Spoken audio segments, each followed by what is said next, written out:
Who are you? Get out of my house! Edwin Watson's voice cracked through the silence of his suburban Chicago home, his keys still jangling in his hand. But the woman standing in his living room holding a baby, with a little girl clutching a worn doll by the door, didn't move. She just stared at him with an expression that sent chills down his spine. Confusion, recognition, and something else he couldn't name. I live here, Sandra Davis whispered, her voice trembling. This is my husband's house. What happened next would shatter everything Edwin thought he knew about his family. A DNA test would expose a secret so devastating it would rewrite his entire past and force him to question everyone he'd ever trusted. The truth his parents buried was about to claw its way to the surface. If you believe family secrets should never stay hidden, subscribe and type "truth" in the comments. You'll get a heartwarming reply from me. What started this nightmare wasn't a break-in. It wasn't a scam or a case of mistaken identity. It was something far more sinister. Something that had been hidden in plain sight for years, protected by lies and silence. When you understand what really happened, you'll realize that some secrets are buried so deep they can destroy multiple lives when they finally surface. Let's go back to where it all began. Just 3 hours earlier, when Edwin Watson was simply living what he thought was his perfectly normal, predictable life. He had no idea that by sunset, everything he believed about his family would be torn apart. To understand how Edwin's world came crashing down that Tuesday afternoon, you need to know about 3 people whose paths should never have crossed but did. Their stories will show you exactly how buried secrets, desperate grief, and parental deception can collide in the most devastating way possible. Edwin Watson, the unsuspecting son. At 35 years old, Edwin Watson had built what he considered a good life. He wore tailored suits to his job as a financial consultant and drove a reliable sedan through the tree-lined streets of his quiet Chicago suburb. Edwin was methodical, organized, and prided himself on having everything under control. Edwin was a single father to 8-year-old Ava, a bright-eyed girl who was the center of his universe. After Ava's mother left when she was just a baby, Edwin threw himself into being the best father he could be. He coached her soccer team, helped with homework every night, and never missed a school event. But Edwin carried a wound that never quite healed. His older brother, Michael, had died 7 years ago, under what his parents called tragic circumstances. They never wanted to talk about it. Whenever Edwin asked questions, his mother would change the subject, and his father would leave the room. Over time, Edwin stopped asking. He buried his grief the way his parents taught him, deep and silent. Edwin's house was his sanctuary. The modest 3-bedroom home had been in his family for 2 generations. His grandfather built it, his parents lived in it, and when Edwin turned 30, they transferred the deed to him as an early inheritance. It was the one constant in his life, the one thing that was completely, unquestionably his. That Tuesday morning, Edwin kissed Ava goodbye, dropped her at school, and headed to work like any other day. He had no idea that when he came home, he'd find strangers living in his sanctuary. Strangers who would force him to confront the lie his entire life had been built on. Sandra Davis, the widow who appeared from nowhere. Sandra Davis was 32 years old, though grief had aged her beyond her years. She had shoulder-length brown hair that she rarely bothered to style anymore, and eyes that held a sadness most people looked away from. Sandra was soft-spoken, gentle, and desperately trying to hold together the shattered pieces of her life. 6 months ago, Sandra's husband, Mark Davis, died in what police called a single-car accident on a rain-slicked highway. Mark had been the love of her life, the father of her 2 children, 4-year-old Emma, and 6-month-old baby Lucas. When he died, Sandra's world collapsed. She had no family of her own, no close friends, and suddenly, no income. Then, 2 weeks after the funeral, Sandra received a letter from a lawyer she'd never heard of. The letter explained that Mark had left her a house, a property that belonged to his family, a place where she and the children could start over. The address was in Chicago, hundreds of miles from where they'd been living. Sandra was confused. Mark had never mentioned family in Chicago. He always said he was an only child, that his parents had passed away before they met. But the letter was official, stamped, and notarized. In her grief and desperation, Sandra didn't question it. She packed up their small apartment and drove to the address with her 2 children, seeking the fresh start Mark had apparently left for them. For 3 months, Sandra lived in that house, believing it was her sanctuary. She painted Emma's room pink, set up Lucas's crib by the window, and slowly started to heal. She thought Mark's final gift was saving them from homelessness. She had no idea she was living in someone else's home, or that the man who owned it was connected to her in ways that would break her heart all over again. Edwin's parents, the secret keepers, Robert and Margaret Watson, were in their late 62s, pillars of their church community, and the kind of couple who smiled for every family photo. They'd been married for 42 years, raised 2 sons in their Chicago home, and presented themselves as the model of stability and respectability. But behind their carefully maintained image, Robert and Margaret harbored a secret that had haunted them for 7 years.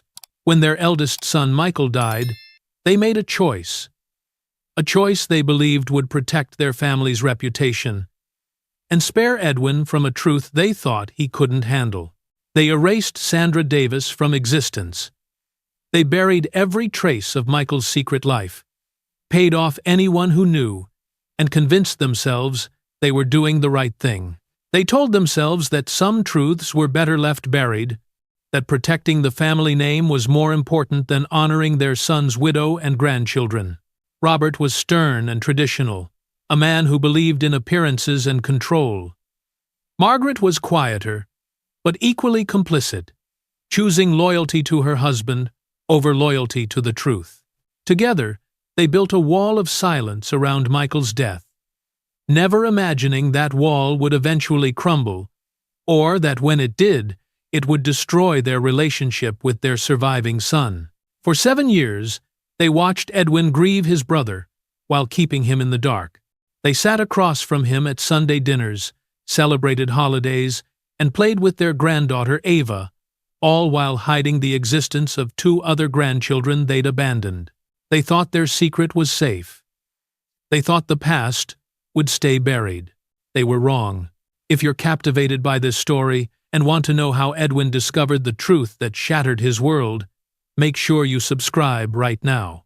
Stories like this need to be told because they show us how devastating family secrets can be, and how truth, no matter how painful, always finds a way to surface. The silence in Edwin's living room was suffocating. He stood frozen by the doorway, his briefcase still in his hand, staring at Sandra Davis like she was a ghost that had materialized out of thin air. The baby in her arms gurgled softly. The little girl by the door, Emma, Sandra had called her. "Okay," Edwin finally managed, his voice strained. "Start from the beginning." Slowly, Sandra's hands trembled as she adjusted the baby on her hip. "My husband, Mark Davis. He passed away 6 months ago. Car accident." Her voice cracked. 2 weeks after the funeral, I received a letter from a lawyer. It said Mark had left me this house, a family property. The address, the keys, everything was in the envelope. Edwin's mind raced. Mark Davis? I've never heard that name in my life. He told me he didn't have any family, Sandra continued, tears pooling in her eyes. But the letter said this house belonged to his family's estate. I had nowhere else to go. My children had nowhere to go. So, I came here. I've been living here for 3 months, Edwin. 3 months. I painted the walls. I set up the nursery. I thought this was our second chance. Edwin felt like the floor was tilting beneath him. That's impossible. This house has been in my family for 2 generations. My grandfather built it. My parents gave it to me 5 years ago. There is no Mark Davis. There is no inheritance. Sandra's face went pale. But the letter, the deed. I have paperwork. Show me. With shaking hands, Sandra pulled a folder from a bag by the couch. Edwin snatched it, flipping through pages of documents that looked official enough, transfer papers, notarized letters, even what appeared to be a copy of a deed. But something felt off. The signatures looked rushed. The dates didn't line up. And the lawyer's name at the bottom? Edwin had never heard of the firm. This doesn't make sense, Edwin muttered, more to himself than to Sandra. He pulled out his phone and immediately called his lawyer, David Chen. David, I need you to run a property check on my house. Right now. And search for any records connected to a Mark Davis or Sandra Davis. I'll explain later. Just do it. As he waited, Edwin studied Sandra more carefully. She wasn't lying, at least. She didn't think she was lying. Her confusion was genuine. Her fear was real. But how did she end up here? Who sent her? And why? David's voice came through the phone 15 minutes later, tense and confused. Edwin, there's no record of any Davis family connected to your property. None. And that lawyer's office you mentioned? It doesn't exist. The address on that letterhead? It's a vacant lot. Edwin's blood ran cold. He looked at Sandra, who was now crying silently. The baby pressed against her chest. Someone sent you here, Edwin said slowly. Someone wanted you in this house. But why? Then something caught his eye. The baby Lucas turned his head, and Edwin's heart nearly stopped. Those eyes, that nose, the shape of his face. The baby looked exactly like Michael, his dead brother. Subscribe now, because what Edwin discovers next will leave you speechless. Edwin couldn't sleep. For 3 days, Sandra and her children stayed in a hotel he paid for while he tried to make sense of the impossible. But every time he closed his eyes, he saw the baby's face. Those eyes, that unmistakable resemblance. On the 4th morning, Edwin sat across from Sandra at a quiet coffee shop, his hands wrapped around a cup he hadn't touched. I need to ask you something, and I need you to be completely honest with me. Sandra nodded, exhausted and terrified. Your husband, Mark Davis. Sandra pulled out her phone with trembling fingers and showed him a photo. Edwin's coffee cup slipped from his grip, crashing to the table. Hot liquid spread across the surface, but he didn't notice. The man in the photo was Michael, his brother. His dead brother.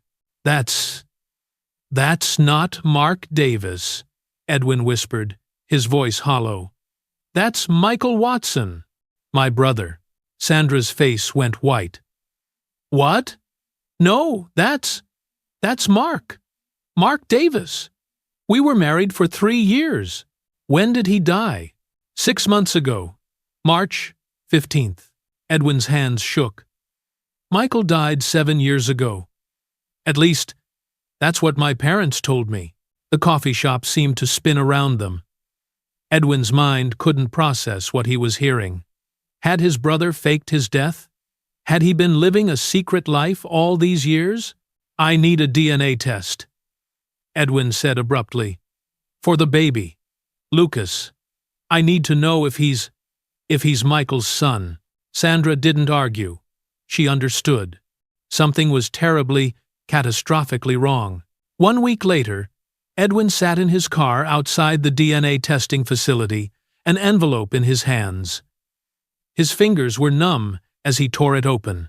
Probability of paternity, 99.9%. Uncle-nephew relationship, confirmed. Lucas was Michael's son, Edwin's nephew. The baby was family. But that wasn't all. Edwin had run a second test, one Sandra didn't know about. He'd tested himself against Emma, the 4-year-old girl. Uncle-niece relationship. Confirmed. Both children were Michael's, which meant Sandra wasn't just some widow caught in a web of lies. Sandra Davis was Michael Watson's wife, his secret wife. Michael hadn't died 7 years ago. He'd been alive, married, raising a family, and Edwin's parents had known. They'd all known. What his parents did next will make your blood boil. Edwin sat in his car for 2 hours, staring at the DNA results until the words blurred. His brother had been alive, married, a father, and everyone had lied to him. He drove straight to his parents' house. Robert and Margaret Watson were having dinner when Edwin burst through their front door without knocking. The force of his entrance rattled the china cabinet. His mother gasped, dropping her fork. His father stood slowly, his face already hardening with that look. Edwin knew too well the look that said, "We don't discuss unpleasant things in this house. Sit down, son," Robert said firmly. "Don't." Edwin's voice was razor-sharp. "Don't you dare tell me what to do. Not after what you've done." Margaret's hands fluttered to her throat. "Edwin, what's wrong? What happened?" Edwin threw the DNA results onto their pristine dining table, scattering plates and silverware. "I found her. I found Sandra. I found Michael's wife, and his children, your grandchildren, living in my house. Or should I say, trying to live in the house you told me was mine?" The color drained from his mother's face. His father remained standing, jaw clenched, saying nothing. "Michael didn't die 7 years ago, did he?" Edwin's voice cracked. "He died 6 months ago. 6 months. And you knew. You both knew everything." Margaret began to cry, soft, broken sobs. But Robert's expression remained stone cold. "We did what we had to do." "What you had to do?" Edwin's hands shook with rage. "You lied to me for 7 years. You let me grieve a brother who wasn't even dead. You let me believe I was alone in this world while Michael was out there, living a whole life, with a wife and children you knew about." "He made his choice," Robert said coldly, "and we made ours." Edwin stared at his father, stunned by the callousness. "What does that mean?" Margaret spoke through her tears, her voice small and ashamed. "Michael came to us 10 years ago. He said he'd met a woman. Sandra. She wasn't. She wasn't what we expected for him." "What you expected?" Edwin's voice dripped with disgust. "She came from nothing," Robert interjected, his tone matter-of-fact. "No family, no education, no prospects. Michael wanted to marry her. We told him it would be a mistake, that he was throwing away his future for some girl who would drag him down." Edwin felt sick. "So he married her anyway. In secret," Margaret whispered. "He defied us, married her at a courthouse, started a life with her without telling anyone. When we found out, your father gave him an ultimatum, her or us. And he chose her," Edwin said quietly, the pieces falling into place. Robert's jaw tightened. "He chose to cut us out of his life, changed his name to Mark Davis, moved away. We didn't hear from him for 3 years, until—" His voice faltered for the first time. "Until he got sick." Edwin's blood ran cold. "Sick?" Margaret sobbed harder. "Cancer. Stage 4. He came back to us, begging for help with medical bills.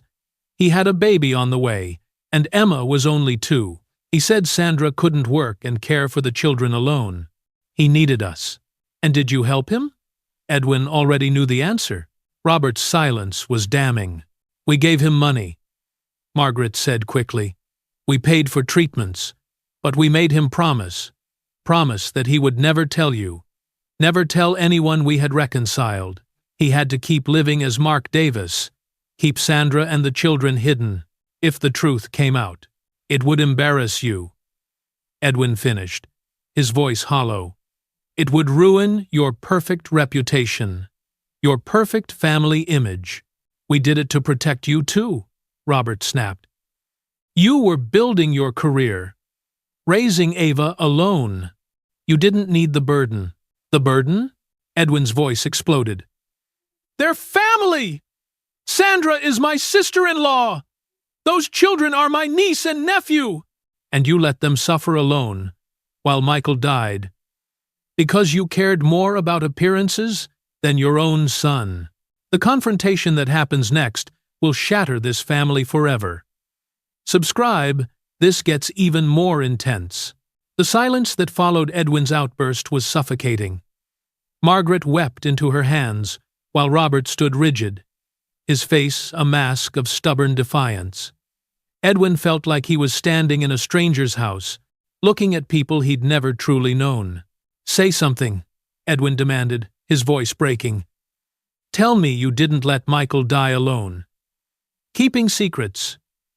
Because you were too proud to admit your son married someone you didn't approve of.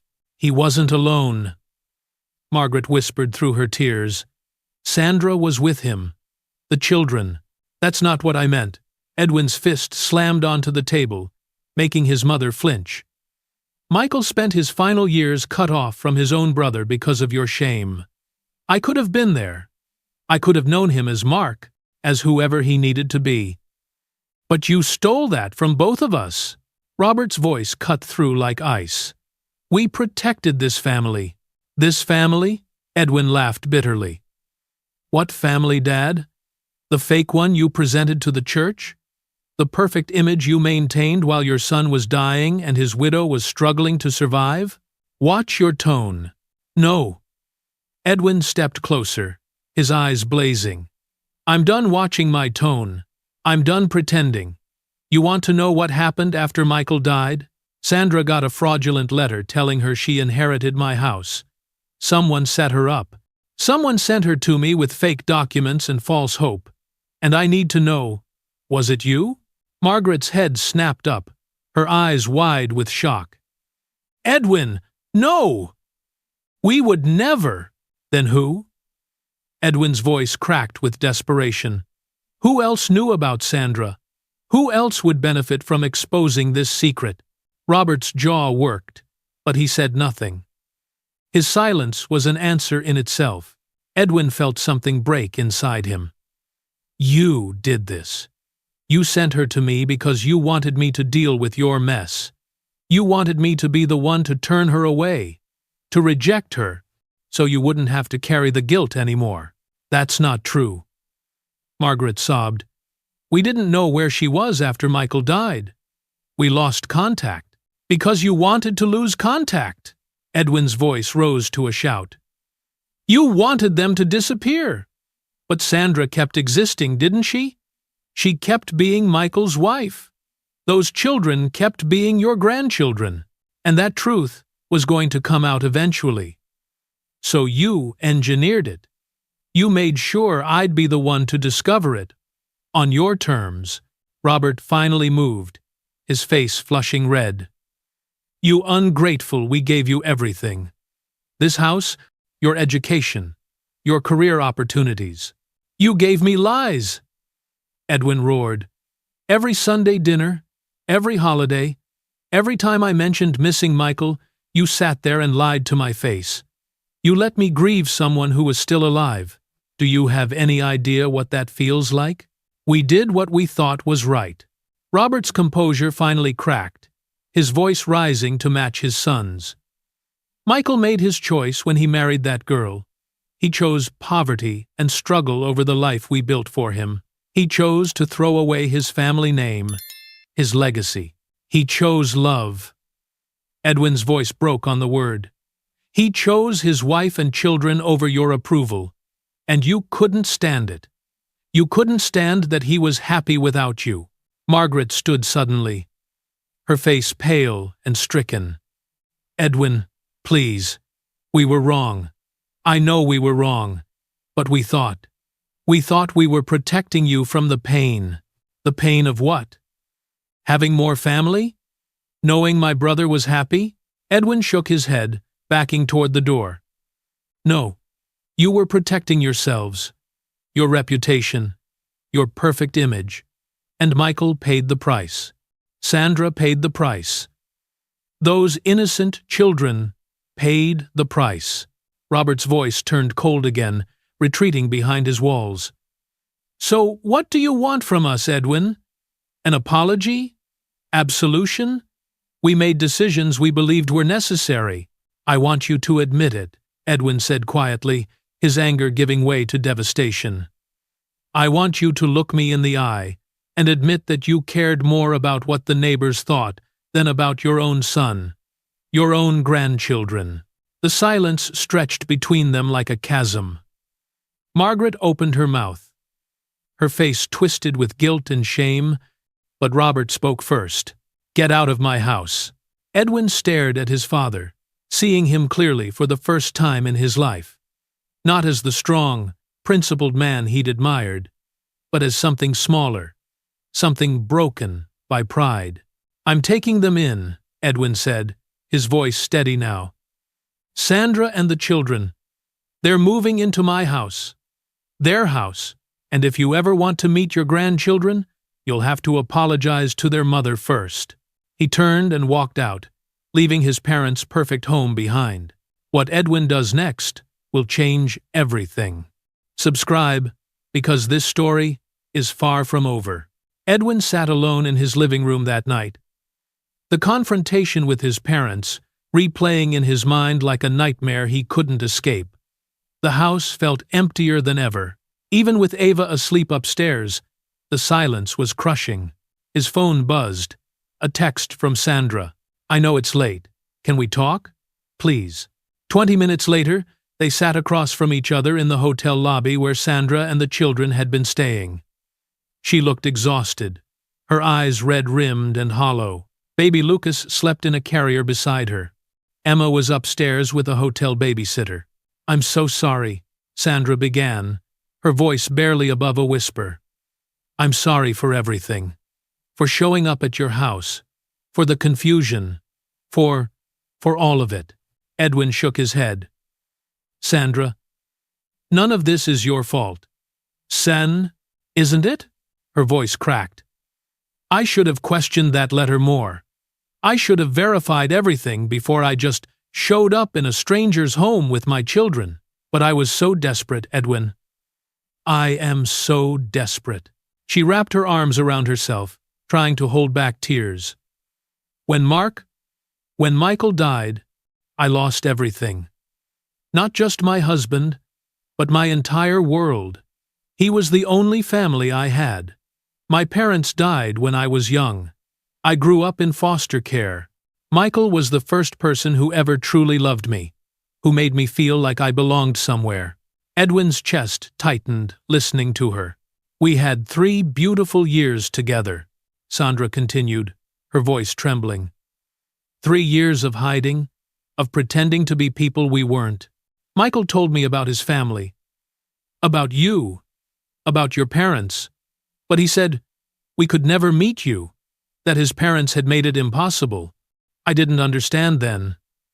I thought maybe, one day, when things changed.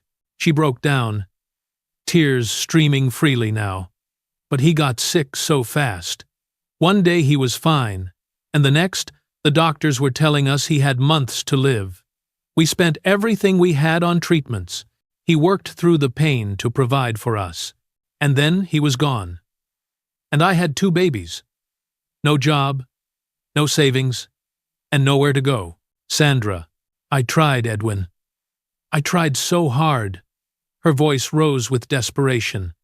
I applied for jobs, but who's going to hire a woman with no work history and 2 small children? I sold everything we owned. I was 3 days away from being homeless when that letter arrived. It felt like a miracle, like Michael was still taking care of us from beyond the grave. She looked at Edwin with eyes full of anguish. I wanted to believe it so badly that I didn't question it enough. I wanted to believe that maybe, finally, someone in Michael's family cared about us, that we weren't alone anymore. Edwin felt something shift in his chest. This woman wasn't a stranger. She was family. Family who had been abandoned and forgotten by the people who should have protected her. The worst part, Sandra whispered, wiping her tears, is that Michael talked about you all the time. About me, about Emma, about the baby coming. But he was afraid. Afraid that you'd reject him like your parents did. Afraid that he'd lose you, too. Edwin's vision blurred with tears he'd been holding back for days. He wouldn't have lost me. A.T. I know that now, Sandra said softly. I see the kind of man you are. You're just like him. Kind, protective, willing to fight for what's right. She hesitated, her next words barely audible. But I also know I have no right to ask anything of you. You didn't ask for this. You didn't ask for me or my children to disrupt your life. You have your own daughter, your own responsibilities. I'm not your burden to carry. Sandra, let me finish, please. She took a shaky breath. I'm leaving tomorrow. I'll take the kids and go. I don't know where yet, but I'll figure something out. I always do. I wanted to apologize before I left. And I wanted you to know that Michael loved you. Even in hiding. Even in all the secrecy. He never stopped being your brother. Edwin reached across the space between them and took Sandra's hand. You're not going anywhere, Edwin said firmly. Edwin, I can't. You're not going anywhere, he repeated, his voice stronger now. You and the children are moving in with me. Into our house. The house that should have been yours all along. Sandra's eyes widened, fresh tears spilling over. I can't ask you to do that. You're not asking. I'm telling you. Edwin squeezed her hand. Michael was my brother. You're his wife. Those children are my family. And I've already lost 7 years. I can never get back. I won't lose another day.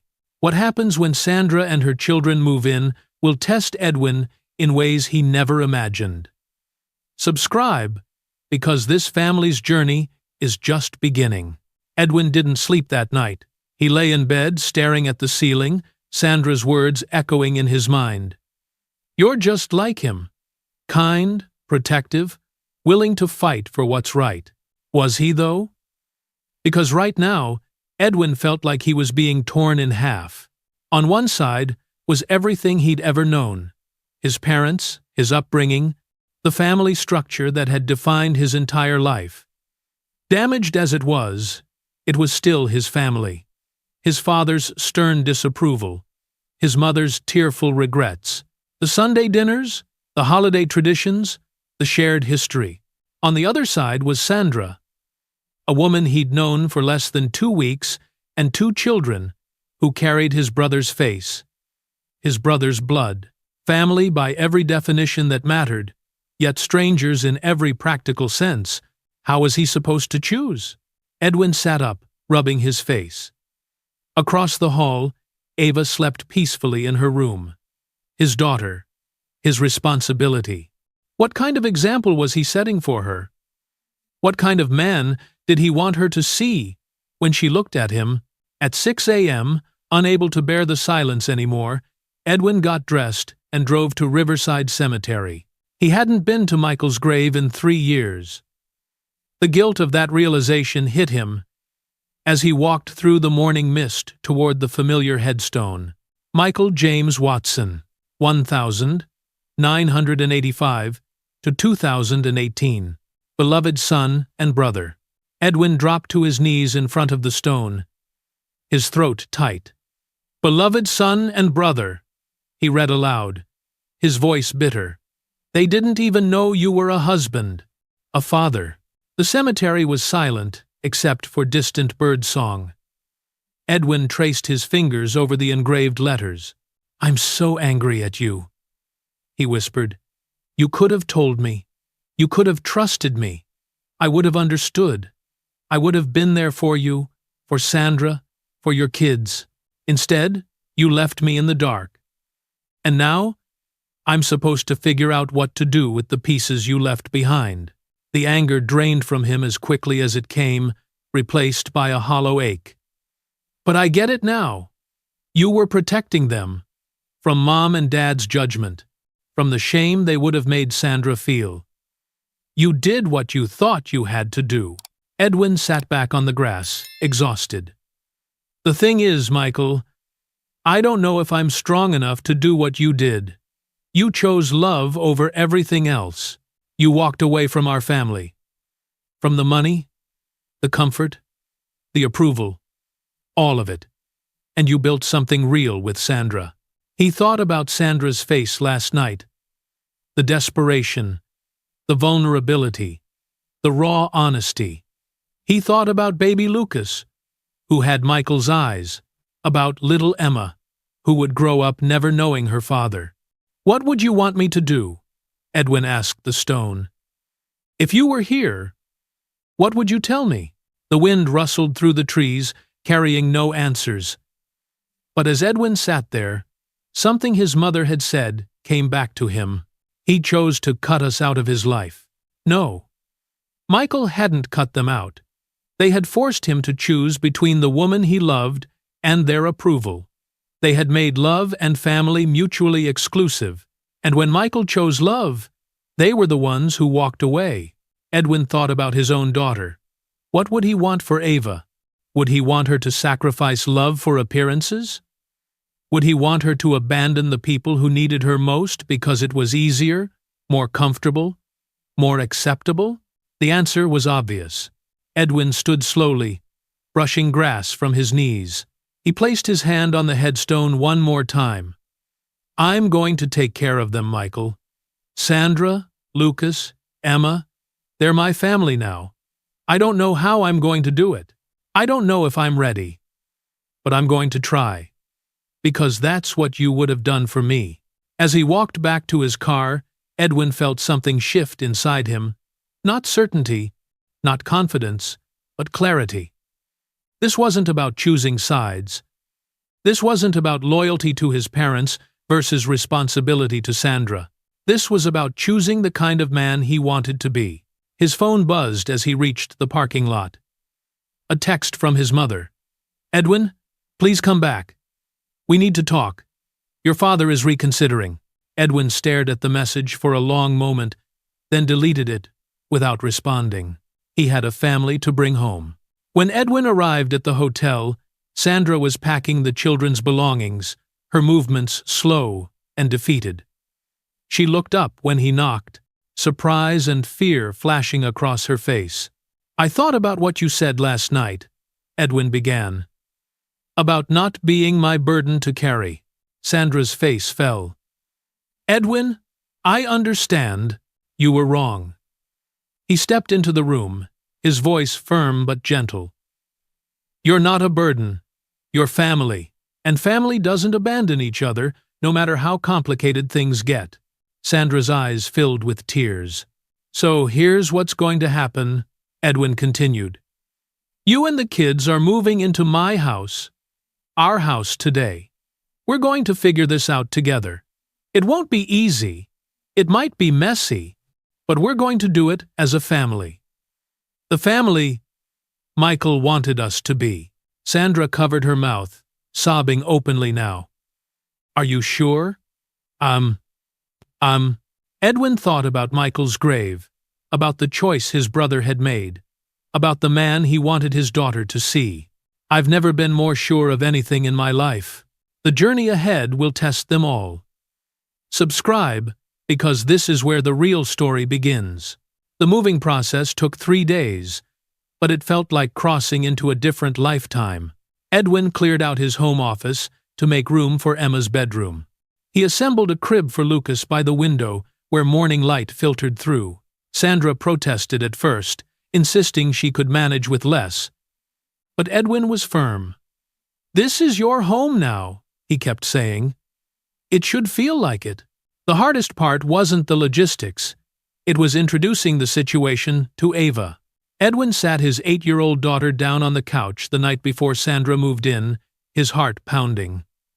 Ava, sweetheart, I need to tell you something important, something about Uncle Michael. Ava's eyes went wide. She'd been only a baby, when Michael supposedly died, but she'd grown up hearing stories about him. What about Uncle Michael? He didn't die 7 years ago like Grandma and Grandpa told us. He died recently. And before he died, he had a family. A wife named Sandra and 2 children. A little girl named Emma, who's 4, and a baby boy named Lucas. Ava processed this slowly, her young mind working through the implications. So, I have cousins? Edwin nodded, his throat tight. Yes, and they need our help. They need a home. So they're going to live with us for a while. Maybe for a long while.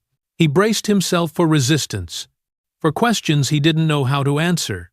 But Ava surprised him. Will Emma want to share my toys? Edwin laughed, relief flooding through him. I think she'd love that. Okay, Ava said simply. Then, after a pause, Daddy! Why did Grandma and Grandpa lie about Uncle Michael? Edwin pulled his daughter close. Sometimes grown-ups make mistakes. Big ones. And sometimes those mistakes hurt the people we love.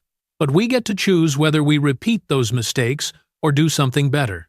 The first morning of their new life together was chaos. Lucas cried at 5 a.m., waking everyone.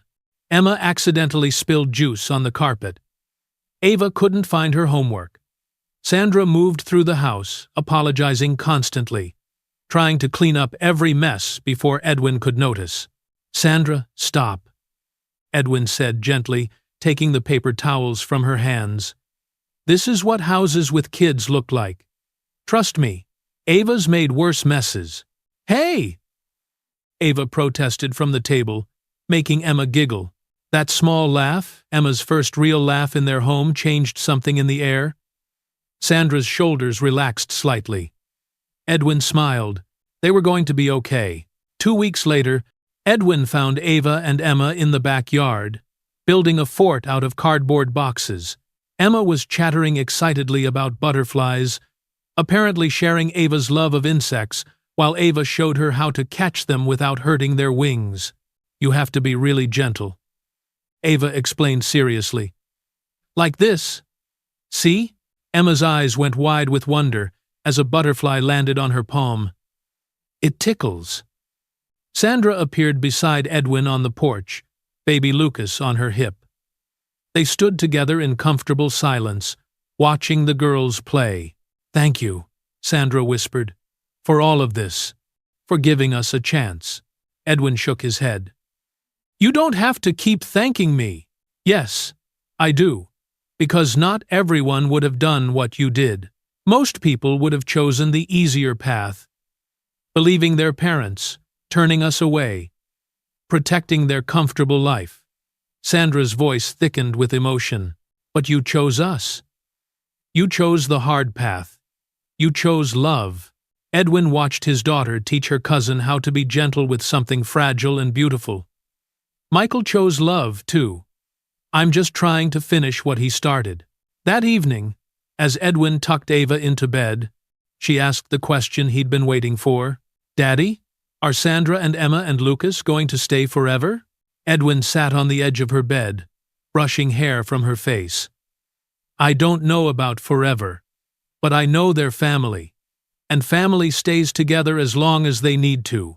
I like having them here, Ava said quietly. Emma's fun, and the baby smells good. Edwin laughed softly. Yeah? Yeah.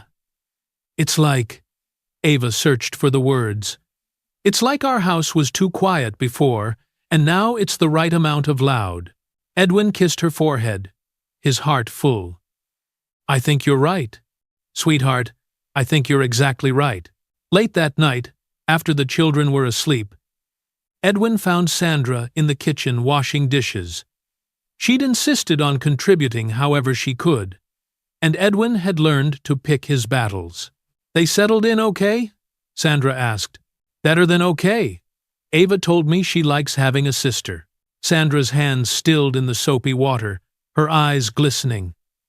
She said that? She did. Edwin grabbed a towel and started drying. Sandra, I've been thinking. We need to figure out the legal stuff. The house, custody arrangements for the kids, in case anything happens to either of us, making sure you and the children are protected. Edwin, you don't have to. Yes, I do. You're Michael's widow. Those are his children. This house should have been yours from the beginning. We're going to make this right. Legally, officially, permanently. Sandra set down the dish she was holding and turned to face him, tears streaming down her face. Why are you doing this? Really? After everything, the lies, the confusion, the burden we've put on your life. Why? Edwin thought about his brother's grave, about the choice Michael had made all those years ago, about the man he wanted to be for his daughter. Because family isn't just the people you're born to, he said quietly. It's the people you choose to love when it would be easier to walk away. Michael taught me that. And I'm not walking away. Not from you. Not from those kids. Never. Sandra pulled him into a hug, and for the first time since this nightmare began, Edwin felt like something had been set right in the world. Their journey isn't over. Challenges still lie ahead. Subscribe to see how this unconventional family faces what comes next. 3 months had passed since Sandra and her children moved in, and Edwin's life had transformed in ways he never could have imagined. The house was different. Now fuller, louder, more alive. Toys scattered across the living room floor. Children's laughter echoed through hallways that had been silent for too long. The refrigerator was covered with Emma's crayon drawings and Ava's spelling tests. Lucas had taken his first steps in the kitchen, with everyone cheering so loud the neighbors probably heard. It wasn't perfect. There were hard days, days when Sandra still apologized for existing, when the weight of Michael's absence pressed down on all of them, when Edwin wondered if he was doing enough, being enough. But there were more good days than bad now, and that was something. Edwin had legally added Sandra's name to the house deed. He'd set up trust funds for Emma and Lucas. He'd enrolled Emma in Ava's school, where the two girls walked hand in hand down the hallway like they'd been sisters their whole lives. Sandra had found part-time work at a local library, slowly rebuilding her independence, while Edwin made sure she never had to struggle alone again. His parents hadn't reached out since that night. Edwin had sent them photos, once Emma and Ava dressed up for Halloween. Lucas smiling in his high chair. His mother had responded with a brief text. "They're beautiful. I'm sorry." His father hadn't responded at all. The silence hurt. But Edwin had made peace with it. Some wounds took longer to heal. Some relationships couldn't be forced. All he could do was keep moving forward, building something better for the children who depended on him. On a warm Saturday afternoon in late spring, Edwin stood at the kitchen window watching the backyard. Ava and Emma had constructed an elaborate fort out of blankets and lawn chairs. Lucas sat in a playpen nearby, banging a toy truck against the mesh sides and squealing with delight. Sandra came up beside him, wiping her hands on a dish towel. She'd been baking something she did when she was happy now, not just when she was anxious. The whole house smelled like chocolate chip cookies. "Penny, for your thoughts?" she asked softly. Edwin smiled. "I was just thinking about Michael, wishing he could see this." Sandra's expression grew tender. "I think he does see it. Somehow."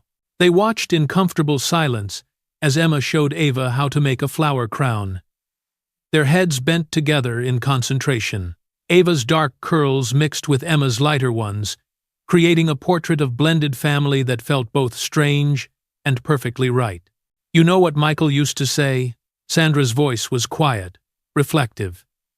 "He used to say that his biggest regret was that you and I would never meet, that his children would never know their uncle. He thought he'd ruined that possibility forever by keeping us hidden." Edwin's throat tightened. "He didn't ruin anything. Our parents did. Maybe. But Michael blamed himself anyway.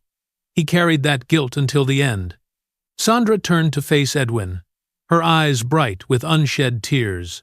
If he could see us now, see you with his children, see the home you've built for us, I think it would heal something in him, something that was broken for a long time. Edwin reached out and squeezed her hand. Over the past months, they'd become more than just family by obligation. They'd become friends, partners in the chaos of raising 3 children. 2 people united by loss, but choosing to build something new from the rubble. "I got something in the mail yesterday," Sandra said, reaching into her pocket. She pulled out a folded paper and handed it to Edwin. "I wasn't sure if I should show you." Edwin unfolded it. It was a letter, handwritten, on his mother's stationery. "Dear Sandra, I don't expect you to forgive me. I don't know if I can forgive myself, but I want you to know that I think about you and the children every day. I think about my son, your husband, and the choice I made to let pride matter more than love." Edwin sent me photos. Emma looks just like Michael did at that age, and Lucas has his father's eyes. They're beautiful children, and I can see that they're happy. That's because of you. And because of Edwin, I failed Michael when he needed me most. I failed you. I failed my grandchildren. But Edwin didn't fail. He's become the man I should have raised him to be, the man who chooses family over pride, love over appearances. I'm not asking for a place in your lives. I don't deserve that. I just wanted you to know that I'm sorry. Sorrier than words can express. If the children ever ask about their grandmother, please tell them I loved their father, and that my greatest regret is not being brave enough to show it. With deep remorse, Margaret Watson. Edwin read the letter twice. His emotions tangled.